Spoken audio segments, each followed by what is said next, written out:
Alhamdulillahirrabbilalamin wa bihi nasta'inu ala umurid dunya waddin. Allahumma salli wa sallim wa barik ala sayyidina Muhammad wa ala alihi wa sahbihi ajmain wa man tabi'ahum bi ihsanin ila yaumiddin. Rabbi shrah li sadri wa yassir li amri wahlul 'uqdatam min lisani yafqahu qawli, amma ba'd. Alhamdulillah akhwat fillah rahimakumullah, walaupun suasana ini sendu ya, bikin ngantuk katanya. Alhamdulillah Allah pertemukan kita di sini. Semoga yang lain yang sudah mendaftar Allah berikan kemudahan untuk hadir. Ya, karena qadarullah nggak ada yang bisa memprediksi hujan di pagi hari. Karena biasanya di awal-awal musim hujan itu hujannya sore. Ya, tiba-tiba lari ke pagi ya. Ya, jadi BMKG pun tidak bisa memprediksi takdir Allah Subhanahu wa Ta'ala. Ya, alhamdulillah ala kulli hal hari ini kita bicara tentang harta. Sehingga Rasulullah Shallallahu alaihi wasallam sering memberikan gambaran kepada para sahabat ridwanullah alaihim tentang hakikat harta. Apa yang dimaksud dengan harta kita? Ya, jadi ada filosofinya. Kadang kan orang ngerasa itu milik kita. Allah takdirkan kita punya handphone, kita bilang handphonenya milik kita. Allah takdirkan kita punya baju, kita bilang bajunya milik kita, gitu ya. Apakah benar milik? Dan Allah takdirkan kita punya tabungan dan kita mengatakan tabungan itu milik kita. Jadi filosofi harta seorang muslim, ada satu hadis dari Rasulullah SAW dari Abdullah bin Asy-Syakhir radhiyallahu anhu mengatakan bahwasanya ataitun nabi, aku mendatangi Nabi SAW yang saat itu yaqra'un Nabi SAW. Ya, jadinya wa huwa yaqra' alhaakumut takatsur, bermegah-megah atau berbanyak-banyak harta, alhaakum, melalaikan kamu. Ya, jadi pada saat Abdullah bin Asy-Syakhir ini datang ke Rasulullah, Rasul lagi baca alhaakumut takatsur hatta zurtumul maqabir ya. At-takatsur.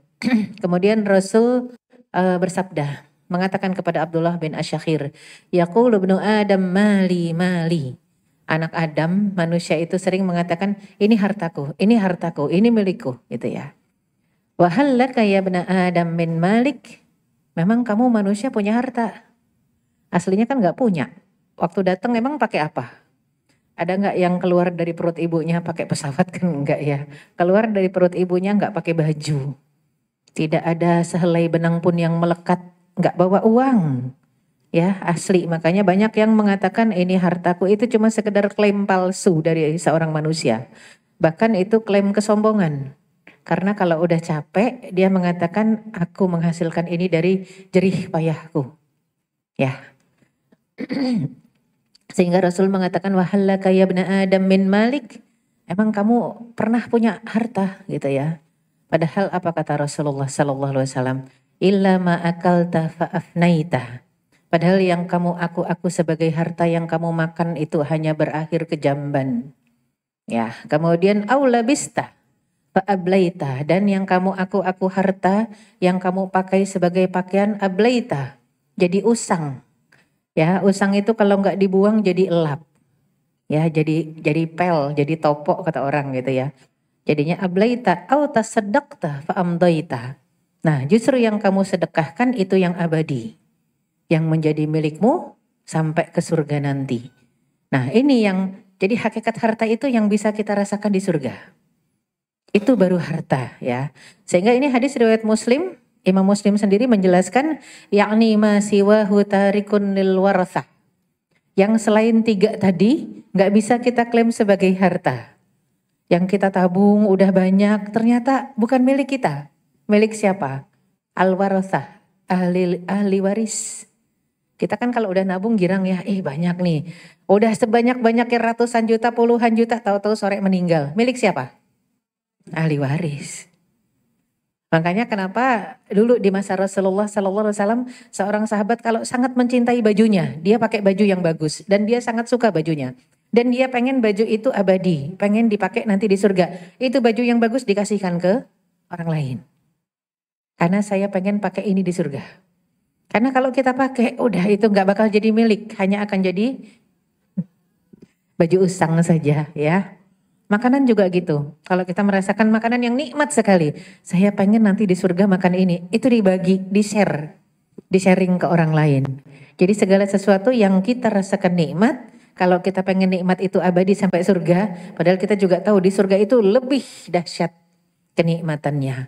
Mala ainun ra'at, gak pernah dilihat mata. Wala udhunun sami'at, gak pernah didengar telinga. Wala khatara ala qalbi bashar, gak pernah juga terlintas di kepala, di hati manusia. Kalau sekarang kita bisa merasakan ada suatu kenikmatan yang kita rasakan, itu di surga gak terbayangkan. Kalau yang di dongeng-dongeng ataupun kartun-kartun atau komik-komik ada gambaran surga dengan segala kenikmatannya, selagi masih bisa dideskripsikan, surga jauh. Karena malah ainun gak lihat, gak pernah dilihat mata, gak pernah didengar oleh telinga, tidak pernah terlintas di hati dan pikiran manusia. Artinya jauh surga dengan segala gambaran yang bisa dideskripsikan oleh manusia. Itulah sebuah kenikmatan. Jadinya kita bisa perhatikan kenapa berkali-kali kita selalu hubungkan ini dengan saudara-saudara kita di Palestina. Mereka nggak ada yang betah di dunia karena mereka pengen nikmat surga. Allah jadikan dunianya buat mereka pahit agar tidak terikat hatinya dengan dunia. Ini hati-hati yang Allah jadikan dunianya manis. Manis rasanya buat kita, hati-hati. Takutnya itulah jebakan-jebakan syaitan yang membuat kita betah di dunia. Banyak orang yang kalau ditanya mau masuk surga enggak? Jawabannya mau. Siap sekarang. Ya jangan sekarang lah Ustazah, kalau masuk surga juga enggak sekarang, entar-entar aja. Kapan? Entarnya kapan gitu ya. Entar aja kalau udah tua. Kalau udah tua entar aja, kalau udah punya anak ya. Terus kalau udah punya anak entar aja, kalau anaknya udah nikah. Anaknya udah nikah entar aja kalau udah punya cucu. Intinya enggak mau mati. Ya, padahal pertemuan dengan Allah itu merupakan pertemuan yang paling indah seharusnya dan pertemuan yang paling dirindukan. Sehingga Nabi Allah Ibrahim alaihissalam yang bergelar Khalilullah, kekasih Allah, yang bergelar Khalil, kekasih Allah. Hanya 2 Nabi dan Rasul yang punya gelar Khalil, Khalilullah, yaitu Nabi Ibrahim alaihissalam dengan Nabi Muhammad sallallahu alaihi wasallam. Nabi Ibrahim ketika kaget malam-malam ngelihat malaikat ya yang nyabut nyawa Israel ada di kamarnya. Dulu di zaman kenabian malaikat itu semua malaikat sering bertandang silaturahim. Cuman dia kaget kok bertandangnya nggak lewat pintu depan, tahu-tahu ada di kamar. Makanya dia tanya kepada malaikat Israel, ini silaturahim apa tugas? Ya. Ternyata kata Israel, tugas. Kok dadakan? Kata Nabi Ibrahim. Kata Israel, enggak dadakan ya. Jadi rutinitas malaikat sering datang membuat terkejut kalau itu tugas. Karena biasanya berkunjung silaturahim. Enggak dadakan, ada sinyal mana? Kata Nabi Ibrahim. Kalau emang betul ada sinyal sudah dikasih tahu mana? Kata Israel tuh di kepala yang putih-putih. Uban ya. Itu sinyal ya. Jadi setiap bertambah harusnya setiap kali juga kita aware. Bisa sewaktu-waktu dipanggil. Ya sudah kata Nabi Ibrahim, kalau memang ini waktunya dan itu tugasmu, tolong aku punya satu pertanyaan kepada Allah Subhanahu wa taala. Aku bergelar Khalilullah, kekasih Allah. Tolong tanyakan kepada Allah mana ada kekasih yang mau mencabut nyawa kekasihnya. Pertanyaan diplomatis. Disampaikan oleh Israel kepada Allah, wahai Allah, kekasihmu Ibrahim tuh nanya, mana ada kekasih yang mau mencabut nyawa kekasihnya? Allah ditantang ya, kata Allah apa? Tolong sampaikan kepada Ibrahim, mana ada kekasih yang tidak mau berjumpa dengan kekasihnya? Iya kata Nabi Ibrahim, ya udah cabut ya. Jadi itu Masya Allah. Hakikatnya kalau kita mengatakan cinta Allah, cinta. Mau ketemu enggak, itu kan bohong banget ya. Itu kebohongan yang diucapkan oleh anak manusia. Sehingga ketika selesai dicabut ditanya oleh Allah, ruhnya Nabi Ibrahim. Wahai Ibrahim, apa rasanya sakaratul maut? Kata Nabi Ibrahim, seperti besi panas ditempelkan kepada kain wol yang basah. Kita nyetrika, yang setrikaannya itu lagi panas-panasnya terus kain wolnya basah. Apa bunyinya? Sampai cesnya hilang, berarti udah kering ya, baru coba angkat. nempel tuh, gak bisa diangkat. Kalau dipaksa juga kerak nempel. Kata Allah, itulah sakaratul maut teringan karena engkau kekasihku. Yang paling ringan kayak gitu lah, kita yang bukan kekasih Allah. Yang kalau mau ketemu Allah sekarang enggak. Nanti-nanti aja ya. Padahal saudara-saudara kita di Palestina dahsyat. Udah siap semua, kenapa? Memang dijadikan oleh Allah dunianya pahit, gak ada yang betah. Tapi karena imannya kuat gak ada yang bunuh diri. Coba kalau tipe-tipe naudzubillah ya, semoga bukan kita. Tipe-tipe orang barat yang Tuhan ya bukan Allah. Itu kalau dapat kepahitan seperti itu, rasa sakit, ya rasa sedih itu udah putus asa bunuh diri. Tapi karena orang-orang Palestina dekat dengan Al-Quran, harta tuh gak ada di hati mereka, harta tuh gak ada yang nyangkut. Cuman Al-Quran dan cinta Allah yang nyangkut. Makanya hilang rumah, hilang kesehatan, hilang anggota tubuh gak masalah. Intinya apa? Pengen ketemu dengan sang kekasih, itu aja. Pengen masuk surga, itu aja. Jadi dunia ini, ya Allah, kalau pesannya orang-orang jahil, suka begini, jadi orang jangan kebaikan. Karena kalau orang baik umurnya pendek gitu ya. Karena biasanya kalau yang baik memang Allah cabut cepet. Kenapa? Allah gak pengen dia dosanya banyak. Orang baik itu pahalanya banyak. Kalau pahala sudah lebih banyak daripada dosa, demi Allah lebih enak kembali kepada Allah Subhanahu wa taala dibanding di atas dunia yang penuh kebohongan, karena ini laibun walahun. Laib itu permainan, senda gurau yang memang betul-betul dihisap. Kalau ada orang bercanda mengira candanya tidak dihisap, itu salah fatal. Apalagi yang bermain-main dengan uang, dengan harta. Beberapa teman yang pensiun dini sedih kalau kita tanya, "Mbak, udah pendi?" "Iya." "Bisnisnya apa sekarang?" "Oh, saya bisnisnya sekarang minjemin uang." Bingung. Minjemin uang itu bukan bisnis, itu sedekah. Amal soleh gak boleh dijadikan bisnis. Kalau dijadikan bisnis berarti dia ngambil keuntungan dari meminjamkan uang, berarti itu riba, haram. Bisnis kok minjemin duit, ya. Jadi hati-hati. Kalau ada orang yang bisnisnya minjemin uang, rentenir itu, gak ada lain, ya. Ya, sehingga penting sekali ketika Allah mengatakan sesungguhnya setiap manusia, dalam surat Al-Munafik disebutkan setiap manusia kalau sudah wafat ditanya apa cita-citanya. Surat Al-Munafikun itu menceritakan, Rabbi laula akhartani ila ajalin qarib fa as-saddaqa wa akum minas salihin. Ya Allah, kalau aku dikasih waktu hidup sebentar aja lagi, aku akan bersedekah dan jadi orang yang soleh. Cita-cita orang mati hanya dibangkitkan terus sedekah, jadi orang soleh. Kenapa bukan cita-citanya aku pengen dibangkitkan lagi kemudian pengen sholat, pengen puasa, haji? Enggak, pengen sedekah. Karena kalau sholat, puasa, haji itu pahalanya hanya untuk kita. Orang lain tidak merasakan kebahagiaannya. Tapi kalau sedekah, kita dapat pahala, orang lain bahagia, jadi pahala kita double-double. Kita ngasih orang dapat pahala, begitu orang tadi bahagia, kita dapat pahala lagi. Hartanya itu orang tadi gunakan terus panjang, pahala kita mengalir, namanya amal jariyah. Jadi sedekah itu dahsyat. Beda dengan sholat. Kalau kita sholat, orang lain belum tentu merasakan kebahagiaannya. Karena yang dapat pahala kita. Dan tidak semua orang sholat itu tanha anil fahsya'i wal munkar. Mencegah orang yang sholat dari perbuatan keji dan munkar. Jadi ada orang sih memang, ada yang kalau kita sholat dia bahagia. Kenapa? Karena ketika kita sholat kita gak cerewet.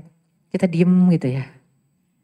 Selesai salam, assalamualaikum, assalamualaikum. Nah, mereka udah deg-degan lagi. Ini bahaya. Kalau ada orang-orang yang merasa keberadaan kita sebagai ancaman. Karena mulut kita tidak terjaga, lisan kita tidak terjaga, ini yang paling berbahaya. Bukan mukmin namanya, ya. Sehingga ketika Rasul mengatakan harta itu yang dipakai sebagai baju bisa usang, yang dimakan cuman berakhir ke jamban, maka yang dikasih itu yang bisa yang dipetik hasilnya di akhirat itu yang abadi. Yang kita kasih bisa jadi misalnya kita ngasih baju bagus. Baju bagus sudah dipakai 2 tahun, tapi masih bagus. Nanti di akhirat kita memetiknya itu sebagai baju yang 20 kali lipat sampai 700 kali lipat lebih bagus. Karena sutranya sutra surga, beda. Ya, sudahlah kainnya sutra, bertahtakan emas permata, beda. Jadi padahal bentuknya, makanya kenapa penyesalan bukan hanya untuk orang ahlun nar. Bukan hanya yang masuk neraka yang nyesel. Yang masuk surga aja nyesel.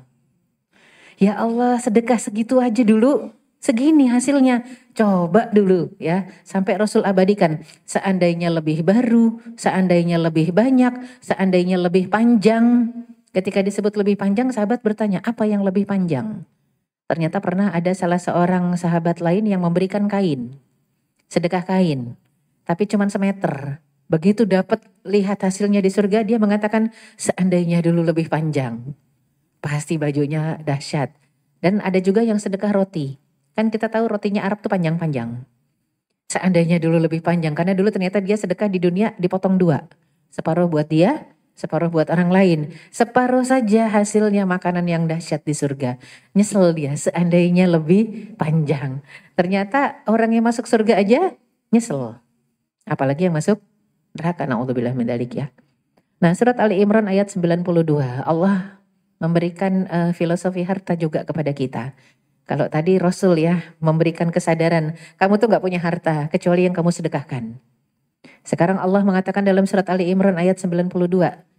Lan tanalul birra hatta tunfiqu mimma tuhibbun wa ma tunfiqu min syai'in fa innallaha bihi alim. Tidak akan sampai kepada pahala yang sempurna. Lan tanalul birra, bahkan gak disebut sebuah kebaikan. Sampai kita bisa menginfakkan apa yang kita cintai. Rata-rata yang kita kasihin orang yang masih kita cintai apa yang sudah tidak kita cintai. Sudah kurang paling enggak. Kadang sudah masih bagus sih tapi nggak apa-apa deh gitu ya. Atau oh yang ini masih saya pakai, jangan gitu kan. Nggak ada yang ini sangat bagus saya masih pakai tapi saya kasih orang. Saya udah yang jelek-jelek aja, nggak ada yang kayak gitu. Yang ada yang sudah kurang bagus dikasihkan orang. Padahal itu pahalanya tidak sempurna. Yang sempurna kalau yang masih bagus. Terus yang jelek mau dikemanain? Jadiin elap, selesai. Jadikan elap. Kalau makanan yang sudah kurang bagus yang kemarin-marin, kasih ke hewan, kasih ke binatang, jangan kasihkan orang. Kan kadang gitu ya, yang dikasih yang udah gak layak. Illa antughmidu fih, kata Allah, jangan kasihkan ke orang yang kamu sendiri kalau dikasih memicingkan mata. Tughmidu fih. Jadi refleksikan kalau kita dikasih yang ini, kita micingin mata enggak? Kalau enggak, kita suka, boleh kasih orang. Jadi tolok ukurnya kita. Jadi kalau tolok ukurnya cuman syahwat, ya hawa nafsu, kita kasih yang mungkin baju pun yang sudah copot kancingnya satu, yang resletingnya sudah nggak bisa dinaikin lagi gitu ya. Atau yang sudah koyak sedikit. Ntar kalau kita tanya, ya emang kamu mau, misalnya ada yang bertanya kepada kita, kalau kamu dikasih gini mau nggak? Ya kalau saya sih paling saya benerin, saya betulin, ya sudah gak usah kasihin. Tapi ini enggak kan dikasihkan ke orang. Karena kita pun sudah gak mau memperbaiki. Jangan yang seperti itu. Kalau mau yang seperti itu, bahannya mahal masih bagus, cuman kancingnya copot, ya kancingin dulu baru kasih orang. Kancingin dulu, betulin dulu resletingnya, baru kasih orang. Itu namanya berbeku, barang bekas berkualitas gitu ya, yang layak pakai. Malah ada kan beberapa yang layak pakai, bajunya masih bagus, mungkin copot kancing satu, dibetulin, dicuciin, disetrikain, kasih ke orang. Itu yang cakep. Jadinya memang yang bermutu. Ada juga yang dijual murah kan ya. Mungkin dulu kita beli baju 250.000, udahlah. Karena ini sambil galang donasi buat Palestina kita jual 20.000, 25.000. Banyak yang beli misalnya. Itu nggak apa-apa. Dan itu pun keuntungannya bukan buat kita baliknya. Buat saudara kita di Palestina. Ini sekarang lagi ada produk sabun anti boykot. 100% keuntungannya juga buat saudara kita di Palestina. Di luar ya ada. Nah jadi memang kita disebutkan dalam surat Ali Imran ayat 92. Tidak akan sempurna pahalanya sampai bisa memberikan sesuatu yang paling kita cintai. Yang paling kita cintai ya. Al-Baqarah 177 juga begitu. Mengingatkan kita laisal birra antuwallu wujuhakum ya. Jadi bukan satu kebaikan ataupun kesempurnaan pahala. Kibalal masyriqi wal maghrib. Cuman karena orang yang sudah sholat ngadep kiblat tiba-tiba ngerasa pahalanya sudah paling banyak. Ternyata nggak cukup. Nggak cukup cuman sholat, puasa, haji. Harus ada zakat, infak, sedekah. Sholat, puasa, haji itu hubungan pribadi khusus. dengan Allah Subhanahu wa taala. Tapi kalau sudah zakat, infak, sedekah, wakaf itu beda. Hubungannya hablum minallah yang dirasakan hablum minannas. Manusia lain merasakan. Jadi pahalanya double-double. Bahkan triple-triple. Bahkan dikalikan 700 kali lipat. Ya. Walakinnal birra man amana billahi wal yaumil akhir wal malaikati wal kitabi wan nabiyyina wa atal mala ala hubbi. Jadi yang namanya pahala, kebaikan itu nggak cuma sekedar salat, tapi beriman yang benar kepada Allah, kepada Rasul, kepada malaikat, kepada kitab. Dan sampai disebutkan wa atal mala ala hubbihi, dan memberikan harta yang paling dicintai. Kepada siapa? Dzawil qurba, kepada kerabat yang membutuhkan. Wal yatama, dan orang yatim, anak yatim. Wal masakin, dan orang miskin. Wabnis sabil, ibnu sabil, anak jalanan. Atau kalau disebut ibnu sabil, kalau bukan anak jalanan adalah para pelancong atau musafir yang kehabisan bekal. Yaitu ibnu sabil, ya. Ibnu, anak, sabil, jalan. Anak jalanan atau orang yang kehabisan bekal di perjalanan. Wasailin, dan peminta-minta. Wafir riqab, yaitu budak yang ingin membebaskan, ya, membebaskan dirinya. Artinya memerdekakan hamba sahaya itu menjadi masyru', aturan syariat. Karena tidak boleh ada manusia menghambakan diri kepada manusia. Kita ini hamba Allah. Abdun lillah, Abdullah, bukan abdun linnas. Jadi kalau ada manusia memperbudak manusia, manusia menjajah manusia, itu satu-satunya yang harus diperangi. Masya Allah, karena memang founding father kita itu, ya Masya Allah, Muslim. Ya, rata-rata Muslim, 95% itu Muslim yang berjuang mendirikan negara Indonesia. Makanya Undang-Undang Dasar isinya, Masya Allah, cakep. Kemerdekaan adalah hak, ya, seluruh bangsa. Jadi memang kita harus benar-benar membela bangsa yang sedang dijajah agar meraih kemerdekaannya. Karena umat Islam itu Masya Allah orang yang merdeka. Walaupun mungkin ada yang akhirnya ditahan di penjara Israel, tapi karena jiwanya jiwa merdeka, imannya menyembah Allah, gak ada yang stres, depresi, bunuh diri di penjara, gak ada. Bahkan ketika dibebaskan, wah dahsyat. Ini sekarang orang-orang Israel lagi stres-stresnya. Karena para mujahidin rest sebentar, istirahat, yang dibangkitkan, yang diutus ke medan pertempuran, ternyata generasi di bawah 20 tahun. Bingung Israel, kemarin perasaan udah rada lemes-lemes, kok ini kuat-kuat lagi? Ternyata anak-anak di bawah 20 tahun, pemuda di bawah 20 tahun yang perang melawan Israel, berarti regenerasi jalan. Orang yang tidak terikat dengan harta, Masya Allah, gak takut mati, tapi tidak cari mati, dia cari syahid. Dan syahid itu bukan mati. Wala tasabannal ladzina qutilu fi sabilillahi amwata bal ahya'un inda rabbihim yurzakun. Jangan mengira orang yang terbunuh di jalan Allah mati, mereka hidup. Di sisi Allah dikasih rizki, syuhada. Masya Allah, ya. Jadi orang-orang yang memang dahsyat. Pokoknya kalau pengen lihat gimana mutu, kualitas keimanan para sahabat zaman sekarang gak ada kecuali di Palestina. Palestina aja, ya. Jadi dan itu terus sampai hari kiamat. Makanya kenapa mungkin banyak yang mengatakan galang donasi terus buat Palestina. Memang karena perangnya nggak selesai. Kalau selesai kiamat. Jadi memang itu terus yang harus kita pikirkan. Allah kasih kesempatan kita untuk ikut beramal yang amalnya tadi setara dengan perjuangan mereka. Man jahaza ghaziyan fi sabilillahi faqad ghaza. Yang mempersiapkan satu peperangan melawan musuh Allah fisabilillah, kita yang nyiapinnya juga, yang ngirim donasi, berarti sudah ikut perang. Bagaimana seandainya itu kita niatkan agar rumah tangga kita sakinah mawadah rohmah, agar anak-anak kita soleh soleha, bisa.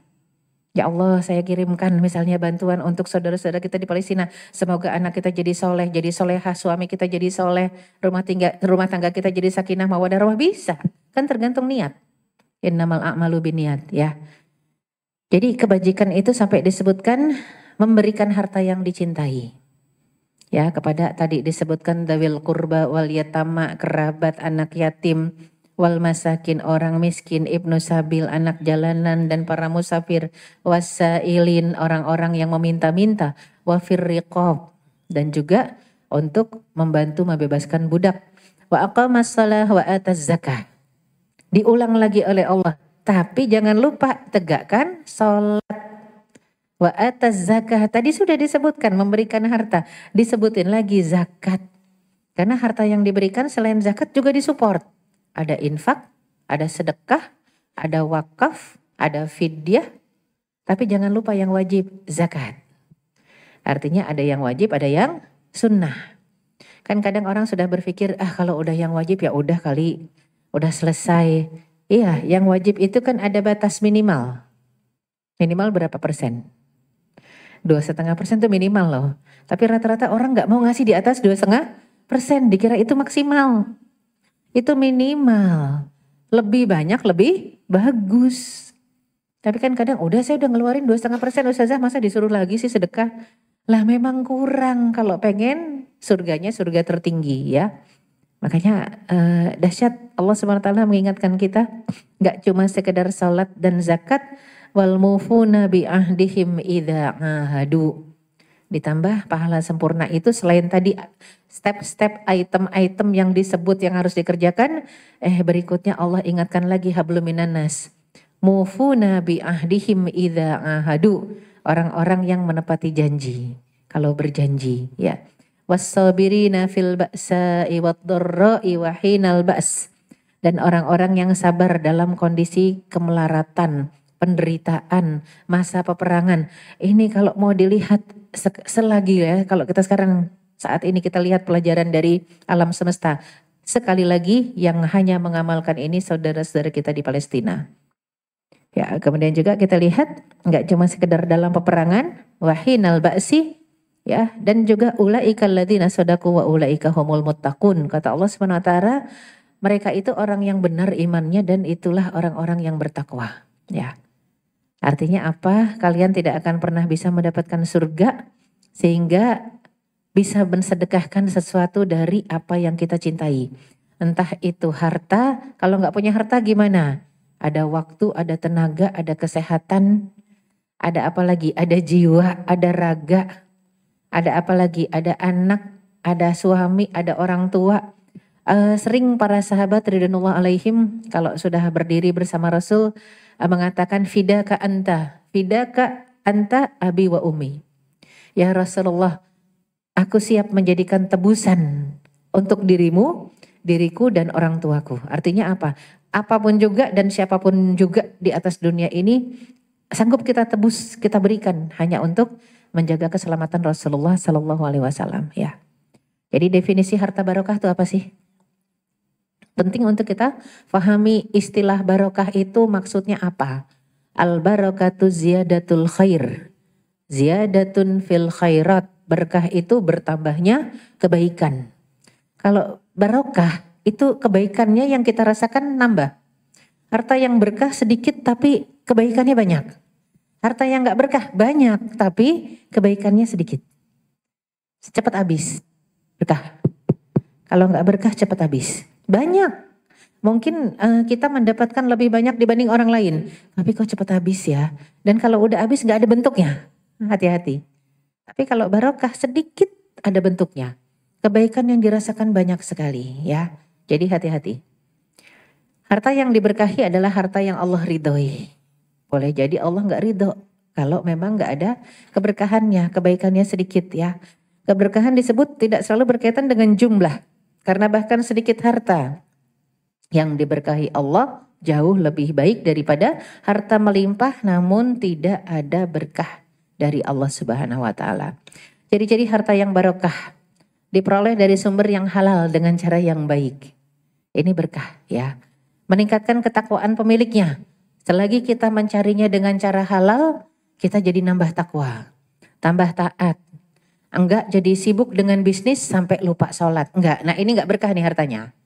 Jadi kalau misalnya kita memang cari harta yang halal, menjemput rizki yang halal, kita tenggelam dalam bisnis itu, orang-orang dalam bisnis itu ngingetin terus kalau azan yuk sholat.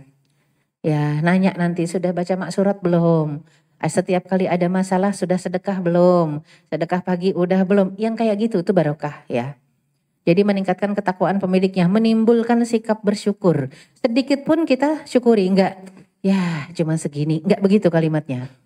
Ya kita udah mati-matian nih, rapat pagi, siang, sore, malam.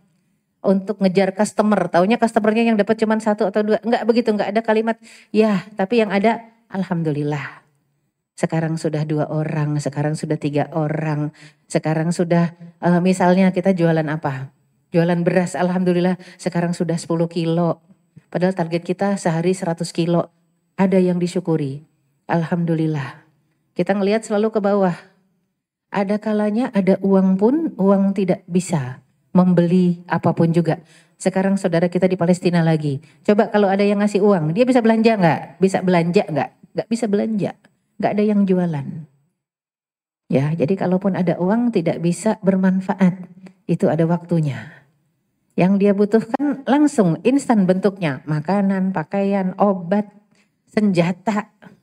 Itu yang dibutuhkan. Uang udah nggak dibutuhkan di sana. Uang buat apa? Jadi kalaupun ada, nah makanya ini butuhnya kenapa negeri-negeri yang superpower itu negeri Islam. Kalau yang superpower kayak Amerika bukan Islam, yang dibantu bukan Palestina, yang dibantu Israel. Coba kalau ada negeri Islam. Ya misalnya ada sih negeri Islam tapi Syiah tuh kayaknya bantuin jualan senjata. Ya udah deh, sementara ini terima senjatanya. Kita tidak terima akidahnya.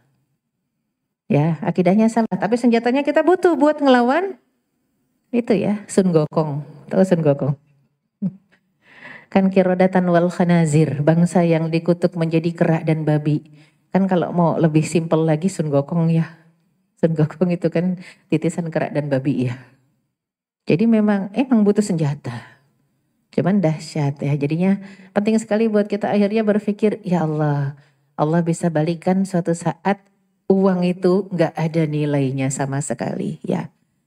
Makanya harus menimbulkan sikap bersyukur, menjauhi perbuatan maksiat. Selagi kita dapat harta itu, kita makan dari harta yang halal, kita nggak mau mengerjakan maksiat. Bersih dari maksiat. Itu menandakan hartanya barokah. Ya. Jadi makanya kita lihat belum lama lah yang kita lihat film-film di internasional menayangkan betapa para pejuang mujahidin di Palestina, di Gaza itu membebaskan tawanan-tawanannya sampai tawanan-tawanan pada jatuh hati kan sama babang Hamas. Mana ada yang ditawan jatuh hati sama yang menawannya. Itu tawanan cinta namanya ya. Tapi memang benar pada jatuh cinta. Ya, gimana bisa begitu coba? Akhlak. Karena ya sholat, puasa, zakatnya zakat itu tadi, akhlaknya. Dan menjamu tamu, jadi dianggap yang namanya tawanan itu tamu. Makanannya lebih bagus tamu dibanding orang yang menawan. Dahsyat. Makanya sampai nenek-nenek itu kan ada 2 orang yang dilepas, mendingan saya ditawan sama Hamas. Kenapa? Di rumah anak cucu nggak ada yang ngecekin kesehatan tiap hari. Tapi selagi di dalam tawanan dicek kesehatan pagi sore tiap hari. Makanya dia bilang lebih nyaman di sana. Itu nggak ada yang kayak begitu. Itu dalam sejarah Islam ya cuman Islam yang punya catatan seperti itu. Ya, jadi dahsyat.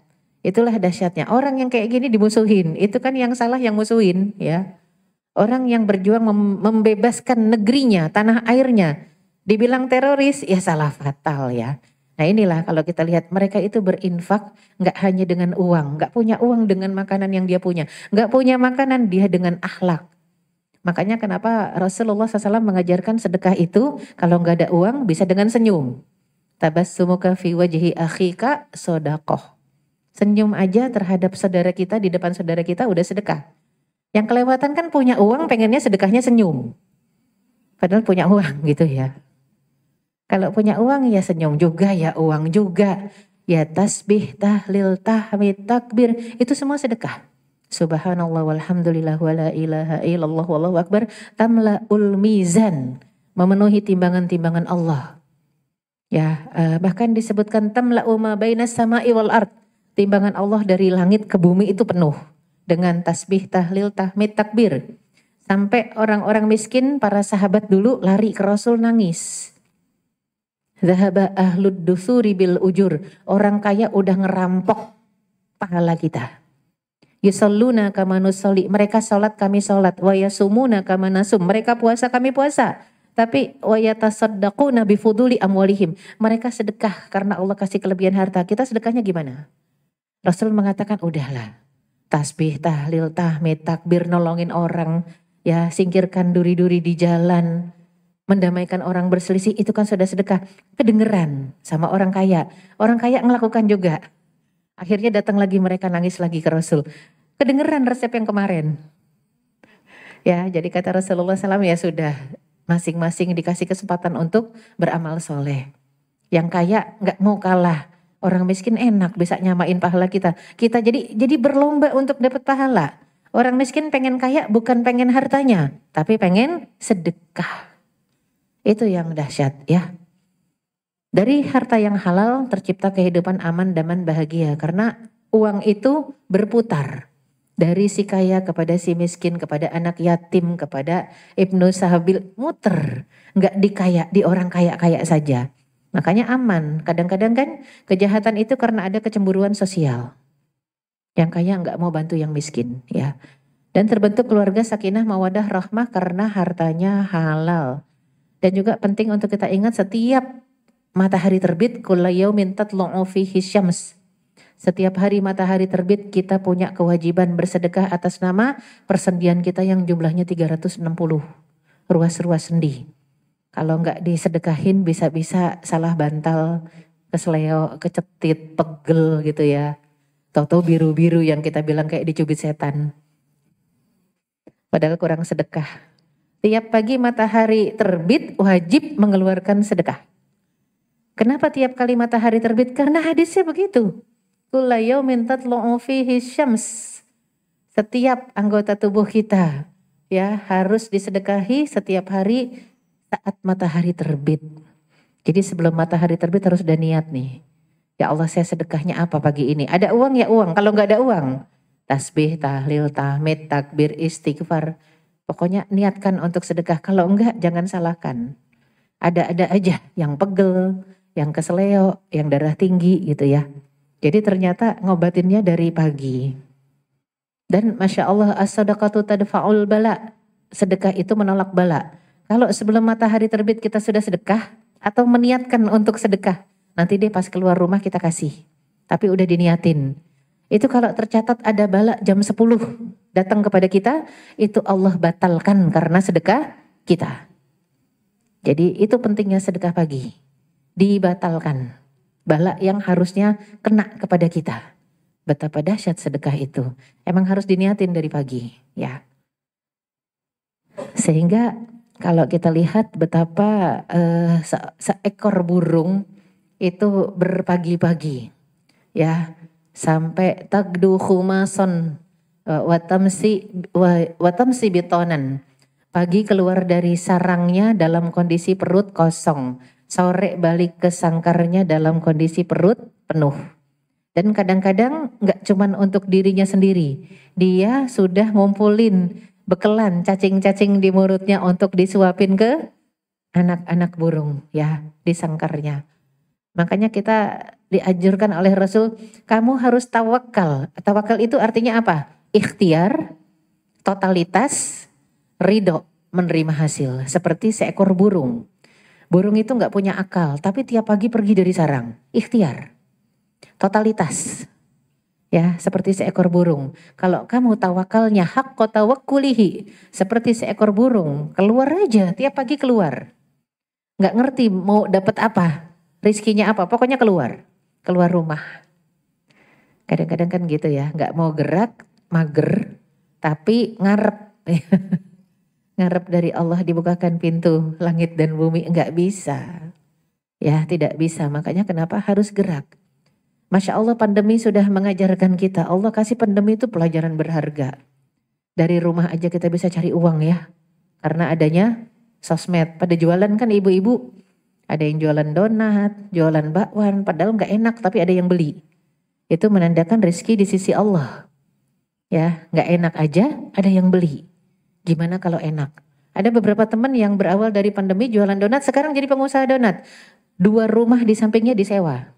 Jadi pabrik donat. Ya, jadi dahsyat memang perempuan ya.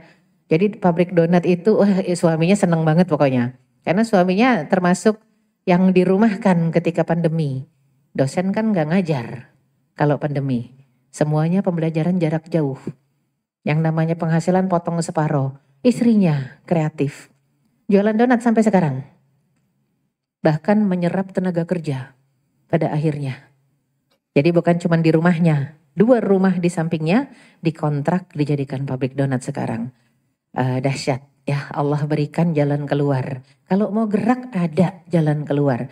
Kalau teman-teman juga lihat ada satu bisnis itu juga berawal dari pandemi, cangkir melayang.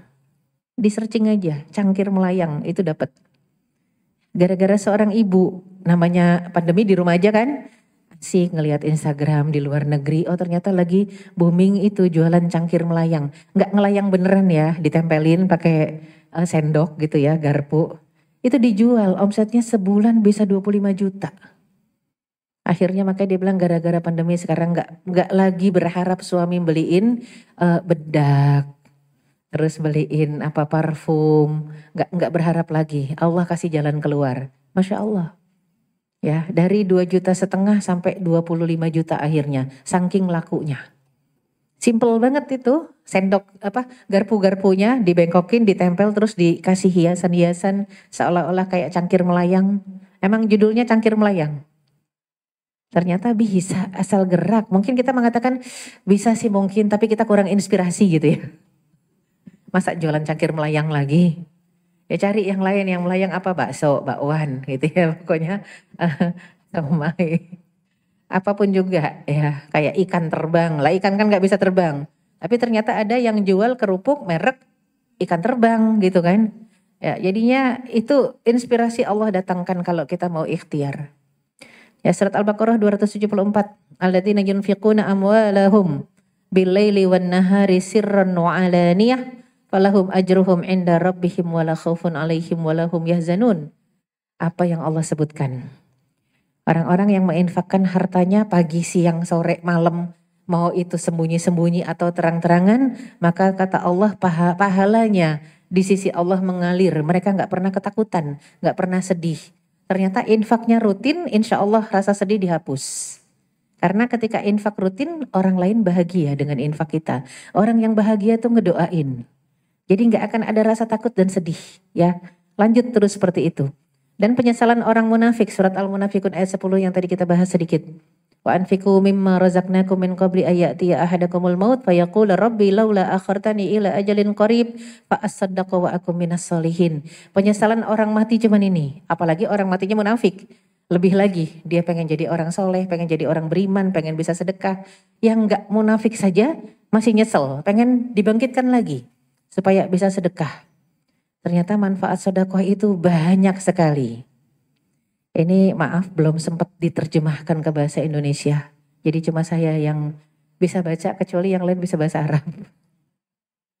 Dari Ali bin Abi Thalib radhiyallahu anhu mengatakan bahwasanya Rasulullah SAW bersabda. Apa sabda Rasulullah? Bakiru bis sadaqah. Berpagi-pagilah, bersegeralah sedekah ketika matahari terbit tadi. Kenapa? Fa'innal bala la yatakhotoha. Bala nggak mungkin nyalip sedekah. Kalau sudah sedekah balanya yang batal. Jadi yang ada sedekah nyalip bala, bukan bala nyalip sedekah. Terus dari Abu Umamah radhiyallahu anhu mengatakan bahwasanya Rasulullah SAW bersabda, Sana'iul ma'ruf taqi masari asu. Kalau kita berbuat baik, apalagi sedekah, itu mencegah kita dari su'ul khatimah. Su'ul khatimah ya. Kemudian sedekah, wasadaqatu sir tutfi ghadabar rabb. Sedekah yang diem-diem itu memadamkan api kemurkaan Allah. Kalau kita sedekah ibarat kata tangan kanan sedekah, tangan kiri nggak tahu. Itu Allah kalau udah mau murka itu nggak jadi ya, dipadamkan dengan sedekah kita. Wasilaturrahim tazidu fil umur. Ketika kita silaturahim itu manjangin umur. Ada hadis lain mengatakan memanjangkan umur dan menambah rizki. Iya, silaturahim itu nambah rizki. Karena begitu datang, walaupun dikasih air putih itu rizki loh. Rezeki, cuma kita kadang-kadang suka nggak bersyukur. Ya, cuma dikasih air putih gitu ya. Coba pada satu saat air putih saja nggak bisa masuk ke dalam kerongkongan kita. Orang kalau udah sakit parah, sakaratul maut, boro-boro bisa nelen air putih ya. Susah sekali, na'udzubillah.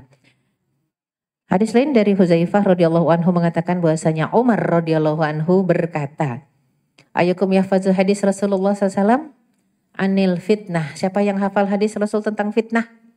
Ya, maka Huzaifah mengatakan saya hafal. Ya, maka kata Umar bin Khattab, wah, kamu berani banget bilang hafal. Apa yang saya maksud? Umar kan suka nantangin sahabat. Ternyata kata Huzaifah, fitnatur rajul fi ahlihi wa waladihi wa jarihi tukaffiruhas salah was sadaqah wal ma'ruf. Kalau ada seseorang mendapat ujian dari hartanya, anaknya, tetangganya, istrinya, maka fitnah-fitnah tadi bisa dipadamkan dengan menjaga sholat dan sedekah yang rutin dan berbuat kebaikan. Jadi kalau dulu para sahabat ridwanullah alaihim itu peka ya, sensitif. Kalau ngelihat tikus lewat di rumah ngacak-ngacak sampah atau gangguin isi rumah, ya, dia langsung sadar ini kayaknya dia kurang sedekah. Ya, atau apa? Dia langsung sadar, misalnya lihat perlakuan istrinya kok tiba-tiba kurang adab gitu ya. Istrinya kok kayaknya kok nggak hormat. Dia langsung ingat, kayaknya saya kurang zikir, kurang sedekah. Jadi nggak nyalahin orang, langsung refleksinya ke dalam diri sendiri. Kayaknya kurang taat, makanya Allah jadikan istrinya berulah, tikus-tikus berulah, begitu. Ya, jadi itu betapa para sahabat dulu tuh kepekaan, sensitivitasnya. Makanya Umar juga begitu. Ketika Madinah gempa, dikumpulkan tuh masyarakatnya. Waktu beliau jadi khalifah. Wahai rakyatku, gempa tidak akan terjadi kecuali ada yang maksiat di antara kita. Ya, kalau kalian tidak taubat dan gempa lagi, saya sudah Umar yang akan keluar dari Madinah. Jadi bukan rakyatnya disuruh keluar, Umar yang keluar dari Madinah, berarti kalian gak mau taubat. Jadi gempa, jadi kalau ada yang mengatakan kita ring of fire, Mekah dan Madinah itu ring of fire. Tapi coba gempa cuma terjadi 2 kali di Madinah. Di masa Rasul sekali, di masa Umar sekali. Ring of fire, karena masih banyak yang ibadah aja. Cuman sekarang kan mulai nih anak raja cari-cari masalah. Ya, udah mulai nih, kayaknya emang udah nantangin ya. Kita lihat aja, ring of fire-nya bekerja enggak. Atau lebih banyak yang istighfar. Karena jamaah banyak datang ke sana, istighfar ya, minta ampun. Kemudian kita lihat lagi, ya saya sambil kejar-kejaran jam 10:01. Dari Abdurrahman bin Auf radhiyallahu anhu mengatakan bahwasanya Rasul sallallahu alaihi wasallam bersabda, "Thalathun walladzi nafsi Muhammad biyadihi, in kuntu lahalifan alaihin la yanqusu malun min sadaqah." Kata saddaku, ada 3 perkara yang demi Allah aku bersumpah, kata Rasul. Yang jiwaku di tangannya, di tangan Allah. Demi Allah harta gak pernah berkurang kalau disedekahin. Gak kurang, malah nambah. Maka sedekahlah. Nah, kemudian Rasul mengatakan, wala ya'fu rajulin min mazlamatin yuridu biha wajah Allah illa rafa'ahallahu biha izzan yaumal qiyamah. Kalau ada orang dizolimin, kemudian memaafkan. Semata memaafkan karena berharap ridha Allah. Bukan karena takut sama orang yang zolimin. Maka insya Allah di hari kiamat diangkat derajatnya di sisi Allah. Yang pemaaf-pemaaf itu bukan cuma diangkat, dipakaikan mahkota. Habis itu ditanya, kamu mau cari bidadari mana? Kalau laki-laki, bidadari mana yang mau jadi pelayanmu di surga? Tapi kalau kita perempuan ditanya, mau bidadara mana yang mau jadi pelayan di surga? Ya, jadi memang pelayan ya, bidadari dan bidadara bukan pasangan hidup, bukan pelayan. Pasangan hidup itu manusia. Jadi jangan sampai ada yang kesel banget gitu ya sama suaminya. Gergetan, dibilangin gak mau tahu. Tenang, di akhirat mungkin ada yang lain gitu ya. Jadi tenang aja kalau itu. Karena kita kebanyakan baca literatur salah ya. Kalau sampai mati sama dia, ketemunya sama dia lagi. Siapa yang bilang ya? Fir'aun dengan Asiyah istrinya. Sampai mati Asiyah jadi istrinya. Fir'aun kira-kira tempatnya di mana? Pasti di neraka. Asiyah? Di surga. Suaminya siapa? Gak tahu. Lihat surat At-Tahrim.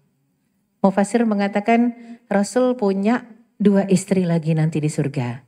1 janda, 1 gadis. Yang janda Asiyah istrinya Fir'aun. Yang gadis Maryam ibunda Nabi Isa. Mantep gak? Di surga bisa. Pokoknya gak usah kecewa kalau dunia ya. Berharaplah di surga. Rugi yang kecewa sama dunia ya. Rugi kalau kecewa sama dunia, ya. Masih banyak stok kosong kok. Masih banyak yang kosong. Nabi Nuh, Nabi Lut, itu kan istrinya pada masuk neraka. Ya, nanti siapa istrinya di surga? Tenang aja, mana tahu ya, mana tahu kan. Ya tenang aja, jadi gak usah, jangan pusing mikirin dunia deh. Pikirin aja gimana caranya masuk surga. Kalau udah di surga kan tinggal minta. Ya, mau minta apapun juga. Jadi Rasul juga pernah ketika Isra Mi'raj kaget kan. Itu Umar cuma minta dayang-dayang loh, minta bidadari. Bingung Rasul ketika masuk surga. Kok semua bidadari putih sebelah sini. Satu nyempil hitam manis. Hitam manis nyempil di sebelah sana. Di matanya ada hijau-hijaunya. Di bibir dengan pipinya merah-merah. Kaget Rasul, itu kok nyempil gak gabung sama yang lain. Iya kata Jibril, itu bidadari pemalu. Pesanan Umar. Ternyata Umar udah mesen. Gak mau bidadari putih. Udah biasa lihat yang putih. Umar minta yang hitam manis. Yang di matanya ada hijau-hijaunya dan di pipi dan di bibirnya ada merah-merahnya. Berarti pakai blush on ya. Pakai blush on, pakai lipstick, pakai eyeshadow. Sampai eksplisit Umar minta eyeshadownya hijau, bayangin aja. Itu kan, kata Rasul kok pemalu dia sendirian. Kalau udah ngomongin surga, udahlah hilang kesedihan. Harusnya ya, ketika kita masih sedih mikirin dunia, kita kurang beriman kepada Allah. Nggak beriman juga adanya surga ya. Nah kemudian kita lihat ketika Rasul mengatakan 3 perkara demi Allah aku bersumpah sedekah nggak bikin miskin, nggak akan berkurang harta maka sedekahlah. Kalau seseorang memaafkan orang yang menzoliminya mengharap ridha Allah dikasih kemuliaan di hari kiamat. Wala yaftah rajulun ala nafsihi babi mas'alah illa fatahallahu lahu babul fikr babun faqr. Kalau ada orang yang sudah mencoba untuk meminta-minta kepada makhluk, maka mulai saat itu Allah bukakan pintu kefakiran. Hati-hati, jangan berharap sama makhluk, jangan minta sama makhluk. Mau minta apapun juga kepada Allah. Kadang-kadang kesalahan fatal orang tua mengajarkan anak tergantung kepada dirinya, bukan kepada Allah. Ada juga yang istri tergantung banget sama suaminya. Suaminya Allah kasih jadi fakir. Ya, karena bergantungnya sama suami. Bergantung tuh sama Allah.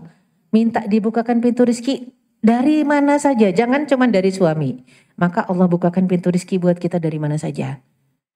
Sangat sedikit kalau minta keran rizki cuma dari suami mah sedikit. Karena suami kita juga hamba, bukan ar-razak ya. Jadi Masya Allah, Allah tuh memberikan resep-resep yang dahsyat. Hadis terakhir dari Anas bin Malik radhiyallahu anhu mengatakan bahwasanya Nabi SAW bersabda, Inna sadaqah la tudfi ghadabar rabb wa tadfa'u maitatas su. Sedekah itu memadamkan api kemurkaan Allah dan mencegah kita dari kematian buruk atau husnul khotimah ya.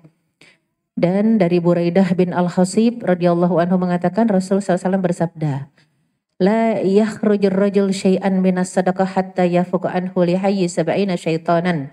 Masya Allah, hadis riwayat Tabrani. Setiap pagi kita keluarkan sedekah, pagi-pagi sebelum keluar rumah, itu di jalan kalau ada 70 seton buat makar, atau 1 seton buat 70 makar. Gara-gara sedekah kita sebelum keluar, hancur makarnya, batal semua. 70 makar atau 70 seton bekerja sama buat makar. Jadi apalagi yang kita ragukan dari ngasih orang. Kadang kan masih suka gitu ya. Hadis ayat banyak yang mengingatkan jangan pelit dan jangan nyuruh orang jadi pelit.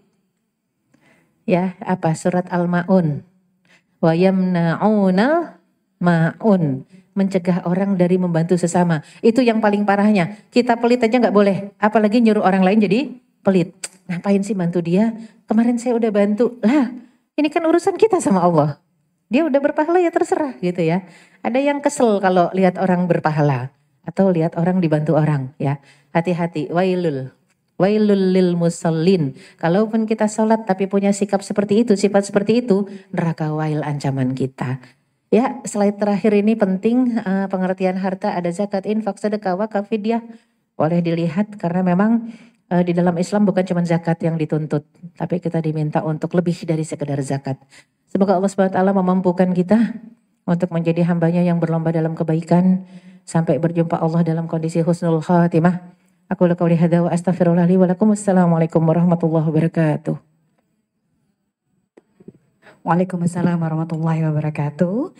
Baik, kita buka sesi tanya jawab Ustazah. Siapa yang sudah siap untuk bertanya?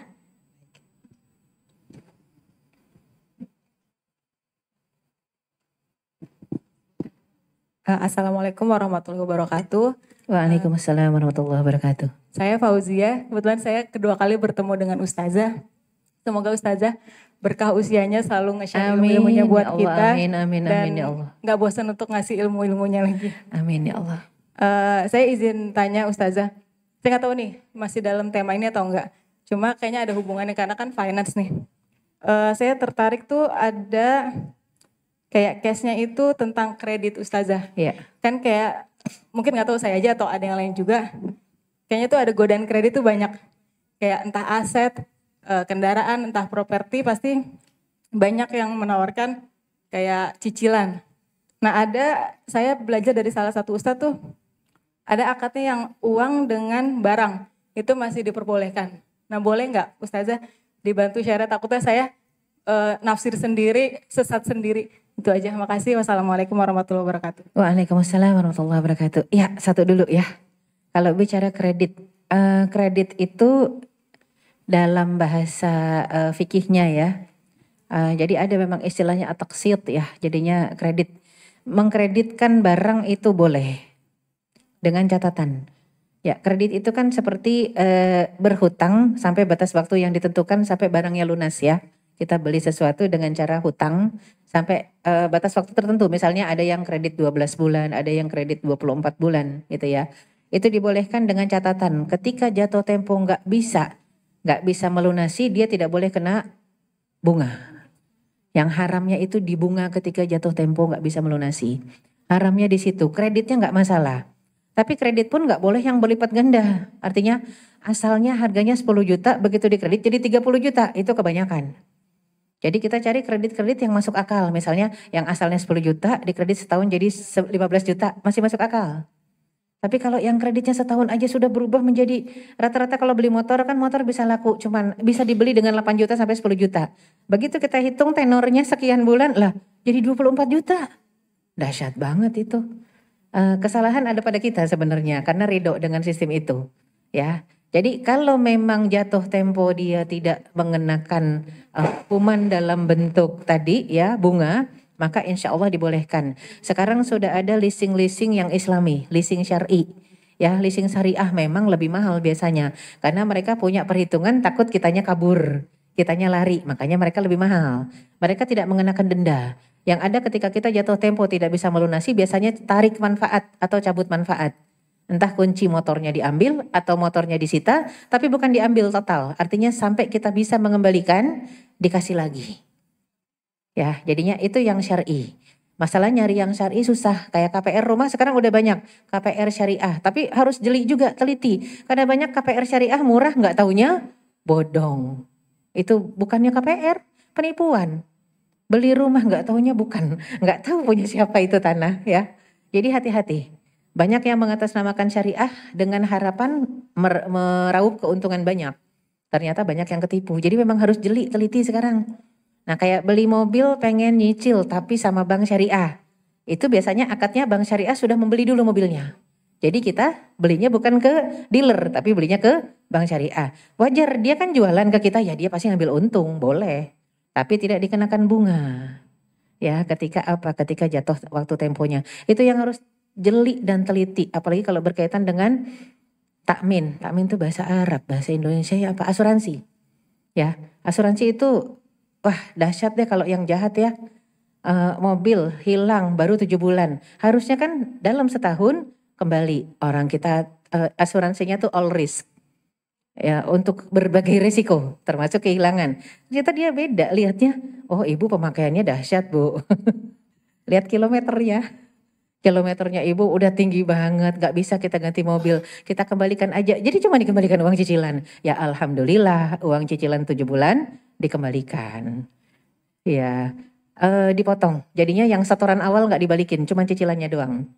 Karena kan ibarat kata kita sudah memakai mobil itu kayak biaya sewa. Ya jadinya padahal akadnya kembali penuh kalau di dalam setahun hilang. Ya karena saya pernah hilang mobil dulu Avanza ya. Jadi sekarang nggak mau beli Avanza lagi. Ya pelajaran pernah hilang dulu baru 7 bulan.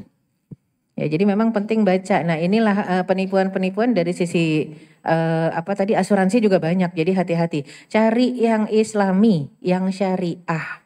Artinya apa? Kita sudah berlepas diri dari hadapan Allah kalau kita ya tadi ya akhirnya jatuh kepada pembelian cicilan. Nggak apa-apa kredit cicilan ada. Cuman tadi nggak boleh kena bunga ketika jatuh tempo kita nggak bisa melunasi. Jadi apalagi yang bunga berbunga.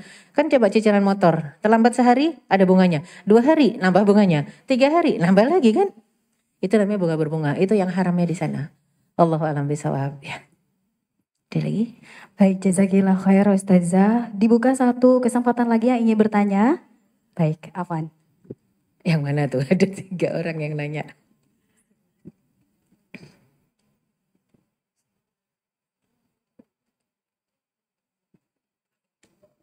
Assalamualaikum Ustazah. Ya, Assalamualaikum Ustazah. Ya. Waalaikumsalam warahmatullahi wabarakatuh. Ustazah, apa yang lebih utama, misalkan seseorang ada penghasilan, tapi selalu rutin misalkan sepertiganya menyisihkan untuk yang lain, yang tanggungannya seperti itu. Tapi kalau dihitung-hitung si uang itu kalau ditabungkan selama setahun atau 2 tahun bisa untuk menyicil haji seperti itu. Tapi karena ada misalkan orang lain, saudara, jadi kadang mau itu. Nah, satu sisi ingin bisa menyicil haji, ingin berangkat juga, tapi satu sisi manusia, jadi mana yang lebih utama, apakah harus diri sendiri dulu atau bagaimana? Ya, bagus pertanyaannya. Ya. Waalaikumsalam warahmatullahi wabarakatuh. Iya. Kalau metodenya Umar bin Khattab dalam bersedekah itu membagi harta jadi 3. Ya, Umar itu membagi 3. Jadi bedanya dengan Abu Bakar. Kalau Abu Bakar totalitas, semuanya disedekahin. Makanya kata Rasulullah SAW, tidak akan ada yang bisa meniru Abu Bakar sampai hari kiamat. Karena 100% disedekahin. Tapi kalau Umar enggak, dibagi 3. Walaupun nominal yang Umar berikan lebih besar untuk dakwah dibanding Abu Bakar, kata Rasul, kamu tidak pernah bisa menyaingi Abu Bakar. Karena Abu Bakar nominalnya lebih kecil tapi 100%. Umar bin Khattab nominalnya lebih besar tapi sepertiga, 30%. 30% untuk diinfakkan, disedekahkan, 30% lagi ditabung, 30% lagi diputar. Itu Umar bin Khattab, ya. Jadi kata Umar, berarti saya seumur hidup nggak pernah bisa mengalahkan Abu Bakar dalam beramal. Dan memang betul, Abu Bakar itu totalitas. Nah kita gimana? Oke lah, kita kalau mau ambil jangan yang Abu Bakar kali ya. Bisa diomelin orang serumah. Ya kita ngambil yang Umar bin Khattab sepertiga yang mau disedekahkan. Tapi berarti sepertiga disedekahkan, sepertiga disimpan, sepertiga diputar. Diputar tuh maksudnya ya untuk yang keseharian. Yang kita bilang disimpan, nah sepertiga disimpan ini artinya apa? Boleh jadi kita taruh sebagai saham, boleh jadi diputar dalam perdagangan. Pokoknya harus ada usaha yang akhirnya dia jalan. Nggak langsung dimakan habis. Tapi harus berputar terus ya. Jadi berputar terusnya itu untuk apa? Supaya kita juga bisa menjaga keberlangsungan sedekah. Jangan juga langsung kita berpikir ini sedekah itu hukumnya apa? Sedekah, kita kan perempuan ya. Sedekah itu hukumnya sunnah. Buat laki-laki ada yang sunnah, ada yang wajib. Tergantung siapa yang disedekahi. Tapi kalau perempuan nggak pernah ada kewajiban mencari nafkah. Perempuan tuh sunnah semua pokoknya. Tapi sunnahnya bisa pahalanya berlipat ganda.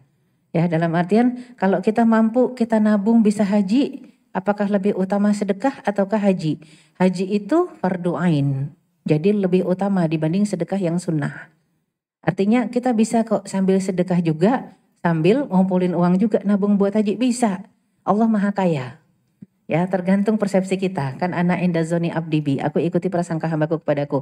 Berprasangkalah yang baik. Ya Allah dengan ngebantu saudara, mungkin kalau biasanya ngebantunya 100.000, oke, sekarang 50.000. 50.000 lagi ditabung.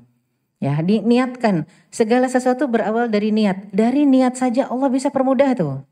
Akhirnya kita berangkat nggak pakai uang kita, bisa, nggak ada yang mustahil. Kenapa jadi akhirnya mustahil? Karena di kepala kita isinya mustahil. Kayaknya mustahil deh, enggak. Kalau kata Allah nggak mustahil. Ya, jadi kita bisa berangkat, boleh jadi tiba-tiba qadarullah ada yang pernah berhutang budi dengan kita. Akhirnya dia yang ngebayarin separuhnya, bisa seperti itu. Dan buat Allah itu mudah. Ya, intinya kalau ada yang mengatakan mana yang lebih harus didahulukan, semua yang hukumnya fardu itu dahulu secara skala prioritas. Ya, kecuali begini, fardu ain untuk haji kalau kita punya uangnya. Mampu berarti kan? Fardu ain juga untuk membiayai anak yang harus ke rumah sakit karena itu nyawa. Ini 2 fardu, sama-sama fardu, peringkat nomor 1. Tapi ada yang fardu yang tidak bisa ditolak karena nyawa itu utama. Maka inilah yang utama. Ya, jadinya penting untuk belajar skala prioritas, ada penting mendesak, ada penting tidak mendesak, ada tidak penting mendesak, ada tidak penting tidak mendesak, itu paling akhir. Ya, jadi memang buat skala prioritas seperti itu, jadi kita ngerti ini mana yang harus nomor 1 didahulukan. Wallahu a'lam bishawab. Ya. Baik, masih dibuka kesempatan 1, 2, siapa lagi yang ingin bertanya nanti dibantu sama Ustazah memilih ya. Boleh angkat tangannya? 1, 2, 3. Ustazah ada 3 orang. Silakan. Yang mana Bun? Tiga-tiganya boleh? Boleh tiga-tiganya. Baik. Singkat-singkat. Assalamualaikum Ustazah. Waalaikumsalam warahmatullahi wabarakatuh. Ustazah, saya mau nanya tentang asuransi jiwa, apa boleh diperbolehkan di dalam Islam? Itu aja Ustazah. Ya, bagus, asuransi. Ya, takmin ya. Takminus sihi kalau di bahasa Arab kan asuransi jiwa. Asuransi apapun juga, entah jiwa, entah kendaraan, yang nggak boleh itu catatannya pertama yang bukan syariah. Asuransi syariah tetap harus dipelajari. Dipelajarinya seperti apa? Ada nggak itlaful mal? Itlaful mal itu uang nggak kembali. Contoh, asuransi kebakaran. Misal, ini yang biasanya konvensional bukan syariah. Asuransi kebakaran setahun kita bayar. Ternyata alhamdulillah rumah kita nggak kebakaran. Uangnya balik nggak? Nggak balik. Itu nggak boleh. Jadi yang boleh itu pertama asuransinya syariah. Yang kedua ada uang yang kembali. Contoh asuransi kesehatan. Kita nggak sakit-sakit selama setahun. Ternyata itu jadi tabungan. Yang jadi tabungan biasanya yang jadi tabungan itu 50%. 50% lagi apa? Macam-macam tuh. Ada biaya administrasi, ada akad tabarru. Tabarru itu akad yang kita niatkan untuk sedekah. Ya, biasanya tabungan tuh 60%, yang 40% ada administrasi, ada tabarru 20%, ada 10% lagi saya lupa apa. Nah, jadi akad-akad ini kenapa ada tabarru? Akad kita niatkan untuk membantu orang lain yang masuk rumah sakit. Ya, kita nggak masuk rumah sakit, sehat. Udah itu niatkan dari pertama kali sudah ikut asuransi kesehatan yang syariah. Ya Allah, semoga yang saya akadkan tabarru ini membuat saya sehat terus. Kan lebih bagus begitu. Kita sedekah agar kita sehat. Tadi kan sedekah menolak bala ya. Termasuk sedekah itu mendatangkan kesehatan, menyembuhkan penyakit. Cuman kata Rasul yang sedikit pahalanya kalau udah sakit baru sedekah. Bagusnya sedekah dulu untuk menolak sakit gitu ya. Kayak orang yang ini. Yang bernazar, kata Rasulullah SAW, tidaklah bernazar kecuali orang yang pelit. Karena orang pelit itu nggak akan sedekah kalau nggak tercapai tujuannya, nazarnya. Tapi kalau orang yang bagusnya, jangan nazar. Kalau saya sukses, saya sembelih kambing. Jangan sembelih kambing aja. Ya Allah, dengan sembelih kambing ini saya bagikan dagingnya, semoga Allah berikan kesuksesan, keselamatan, kesehatan gitu yang benar. Ya, walaupun dibolehkan, tapi harus ditepati janjinya. Jadi seperti itu. Yang namanya asuransi, mau itu kesehatan, mau itu asuransi rumah, mau itu asuransi mobil atau pendidikan, jangan yang hangus. Tapi yang bentuknya tabungan, ada akad tabarru, ada akad donasi. Makanya yang syariah, yang lebih aman. Nah, yang 10% lagi biasanya diputar, saya baru ingat. Diputar dalam bidang usaha. Nah, kalau yang syariah, perputaran tadi clear. Dalam bidang apa? Kalau yang nggak syariah konvensional biasanya nggak usah tanya Bu, yang penting ibu dapat untung kan. Nah itu yang repot. Ya, yang penting dapat untung, dapat bunga. Nah, ini nggak bisa. Kita harus clear diputar di bidang apa, di sektor apa. Kalau yang syariah ngasih tahu. Pertambangan kah, perminyakan kah? Nggak boleh misalnya diputar uang ibu di pabrik minuman keras, nggak boleh. Jadi memang harus jelas sektornya apa gitu ya. Wallahu a'lam bishawab. Ya sama-sama. Ya. Yang kedua, silakan mangga Ibu, mangga. Assalamualaikum warahmatullahi wabarakatuh. Waalaikumsalam warahmatullahi wabarakatuh. Terima kasih Ustazah, ilmunya berkah banget, menambah iman kita untuk ini. Ini yang ingin saya tanyakan ini masalah fardu ain dengan fardu ain tadi, Ustazah. Ibadah haji dengan menuntut ilmu. Jadi kalau misalnya kita mau ambil kuliah S2 misalnya, atau kita mau haji, itu mana yang diprioritaskan? Mungkin itu. Yang kedua berkaitan dengan kesehatan, asuransi kesehatan. Jadi kan kita nih juga termasuk BPJS ya. Kalau BPJS itu kan juga kan menganut hangus.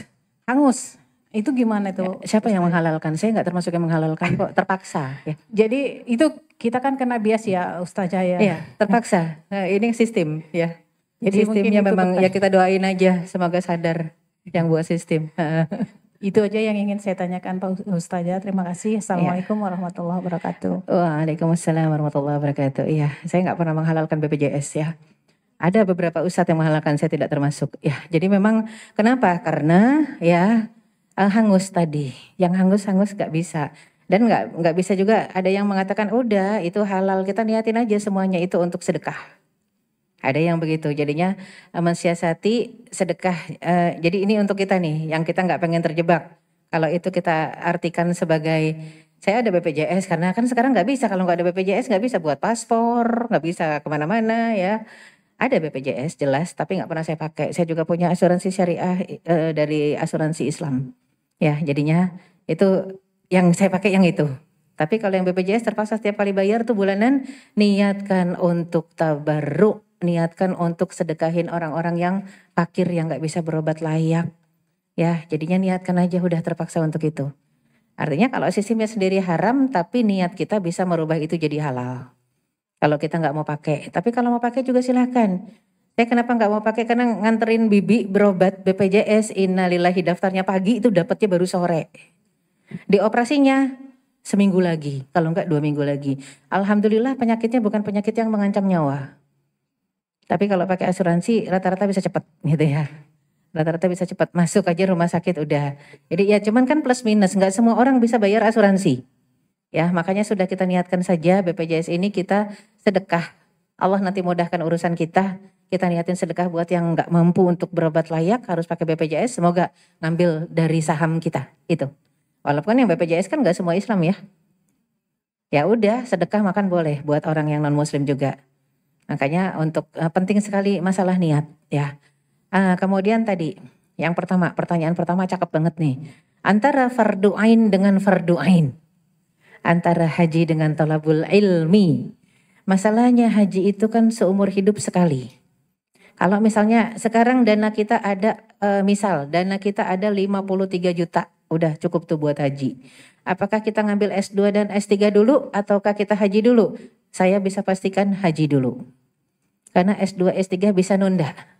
Tapi haji kalau umur habis dan kita pernah mampu, akhirnya kita berhutang kepada Allah Subhanahu wa taala.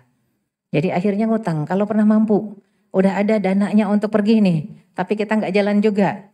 Apalagi sekarang kan mungkin banyak yang bilang gini, hajinya kan sampai 10 tahun lagi, 20 tahun lagi, nunggu gitu ya. Nah gimana kalau misalnya kita punya 100 juta, udah ikut aja yang bisa haji sekarang, lebih cepat lebih bagus. Ya yang bisa haji sekarang kalau memang ada yang segitu, paling murah tuh 125 jutaan. Ya 125 sampai 150 juta lah ada yang murah. Memang bahayanya adalah visa-visa yang kadang-kadang kurang aman, visanya nggak aman. Kalau mau aman yang 300 juta, uangnya dari mana gitu ya. Itu yang aman yang 300 jutaan. Emang sekarang jadi itu dibisniskan ya. Berdoa aja kepada Allah Subhanahu wa taala, nggak ada yang mustahil dan Allah Maha Kaya untuk bisa memberangkatkan kita. Nah kalau tadi misalnya uangnya adanya cuma 25 Ustazah, saya daftar haji dulu untuk dapat nomor porsi, apa saya ngambil S2 dulu? Adanya 25, daftar haji dulu aja dapat nomor porsi, nanti begitu mencicil kita ngambil S2. Ngambil S3, tapi nomor porsi udah duluan kita dapat. Dapat nomor porsi aja berangkatnya masih 15 tahun lagi. Insya Allah Allah mudahkan untuk S2 dan S3-nya. Amin ya Allah ya Rabbal Alamin. Ya. Terakhir ya. Oke, Assalamualaikum. Waalaikumsalam warahmatullahi wabarakatuh. Ustazah, mohon pencerahan. Ada satu keluarga, itu kedua orang tuanya sudah meninggal dan punya kekayaan dan dijual oleh anaknya. Lalu hasil dari penjualan itu para anak sepakat untuk menyumbangkan ke masjid, tapi ditulisannya gini, sedekah atas nama orang yang sudah meninggal.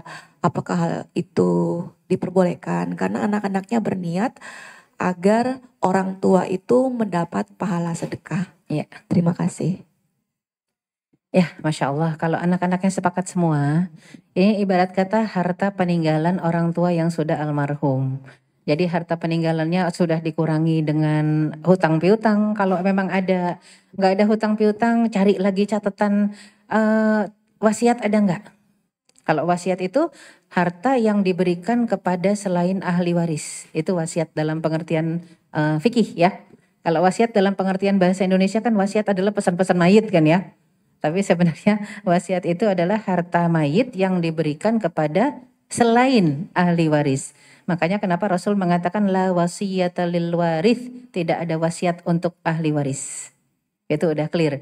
Harta peninggalan mayat at-tarikah namanya. Harta peninggalan mayat nomor 1 untuk apa? Ternyata nomor 1 untuk penyelenggaraan jenazah. Itu 1. Yang kedua, lunasi hutang almarhum. Yang ketiga, cek ada enggak wasiatnya untuk selain ahli waris, dan itu tidak boleh lebih dari 1/3 harta. Kalau enggak ada, berarti sisanya tinggal untuk ahli waris. Nah, kalau ahli waris bersepakat, udahlah kita masing-masing juga udah Allah berikan kecukupan. Sudah ini hartanya almarhum kita wakafkan saja, boleh. Kita sedekahin aja boleh atas nama almarhum. Boleh, enggak apa-apa ya. Apalagi kalau ngerasa misal, ini mah udah tinggal 50 juta, udah sedekahin aja. Kita mah udah cukup, insya Allah Allah berikan kecukupan, gak apa-apa. Asal catatannya, karena itu milik ahli waris, misalnya ahli warisnya bertiga, tiga-tiganya harus setuju. Kalau ada satu saja yang gak setuju, ini satu harus dikasih jatahnya, haknya, hak warisannya. Jadi kalau yang 2 bersepakat, ya udah bagian yang berdua aja. Kalau mau ngasih totalitas harus semuanya bersepakat. Satu saja nggak setuju, tolong diberikan haknya karena memang hak dia warisan itu ya. Allahu a'lam bishawab ya. Jazakallah khair Ustazah. Terima kasih untuk Bunda dan juga Teteh yang sudah bertanya jawab bersama dengan Ustazah. Ustazah nanti minta kesimpulan boleh ya. Namun sebelum kita dengarkan kesimpulan kajian hari ini bersama Ustazah Erika, kita tambah lagi keberkahan pada pagi hari ini yaitu bersedekah bersama sambil membaca surah pendek mulai dari Al-Ikhlas, Al-Falaq dan juga An-Nas. A'udzu billahi minasyaitonir rajim. Bismillahirrahmanirrahim. Qul huwallahu ahad. Allahus samad. Lam yalid wa lam yulad wa lam yakul lahu kufuwan ahad. Bismillahirrahmanirrahim. Qul a'udzu birabbil falaq min syarri ma khalaq wa min syarri ghasiqin idza waqab wa min syarrin naffatsati fil uqad wa min syarri hasidin idza hasad. Bismillahirrahmanirrahim. Qul a'udzu birabbin nas, malikin nas, ilahin nas, min syarril waswasil khannas alladzi yuwaswisu fi sudurin nas minal jinnati wan nas. Jazakumullah khair Bunda dan juga sahabat muslimah. Baik, langsung saja kita dengarkan kesimpulan dari Ustazah Erika. Tafadhol Ustazah. Ya, baiklah. Bismillahirrahmanirrahim. Tadi kita sudah bahas tentang filosofi harta, hakikat harta yang dianggap milik bagi seorang manusia ternyata bukan milik kecuali yang diberikan kepada orang lain.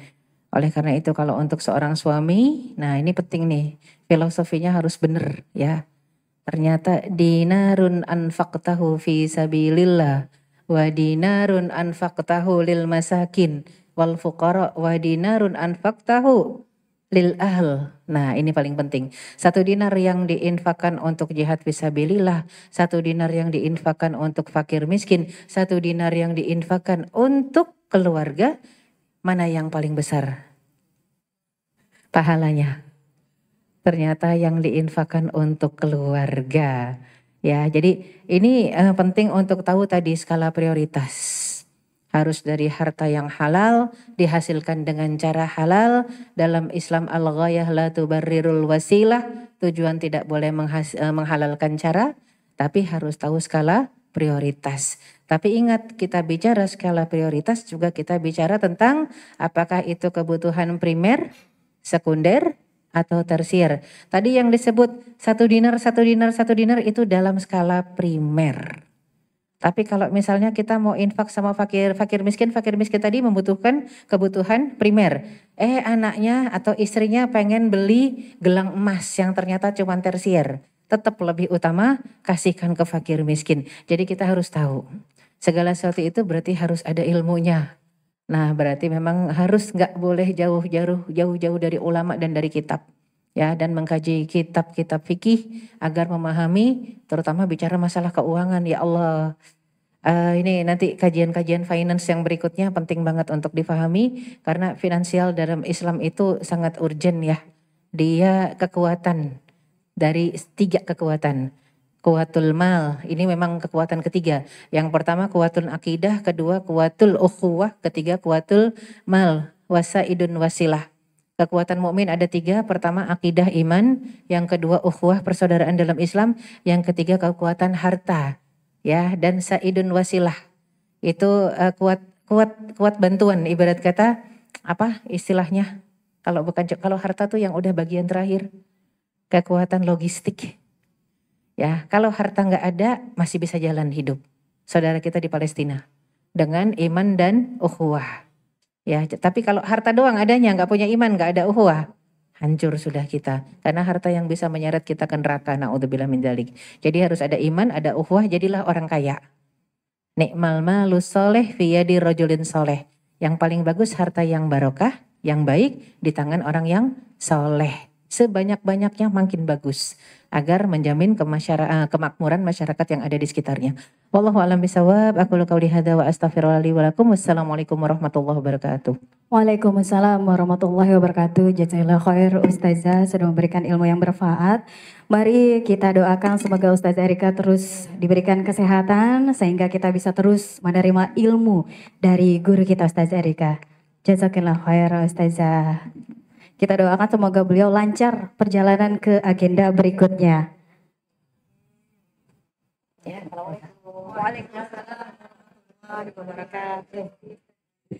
baik teteh-teteh dan bunda sekalian, kita akan masuk ke tema kedua.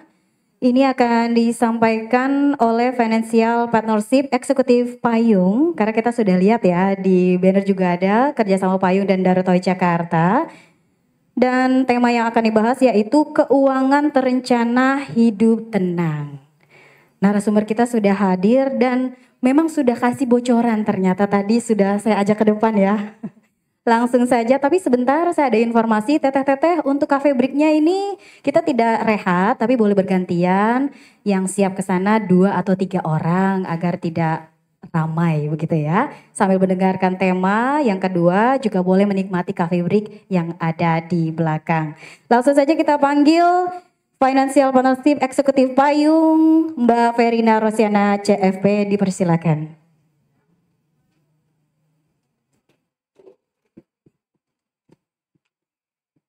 Saya izin berdiri ya supaya saya lebih rileks dan juga mungkin bisa lebih interaktif sama teteh-teteh di sini. Assalamualaikum warahmatullahi wabarakatuh. Kadar tauhid bukan hanya angan-angan. Perginya sambil ngemil rengginang. Yuk kita belajar tentang keuangan supaya hidup kita lebih tenang. Baik, sebelumnya mungkin saya sapa-sapa dulu. Assalamualaikum, terima kasih untuk pagi ini. Gimana dingin?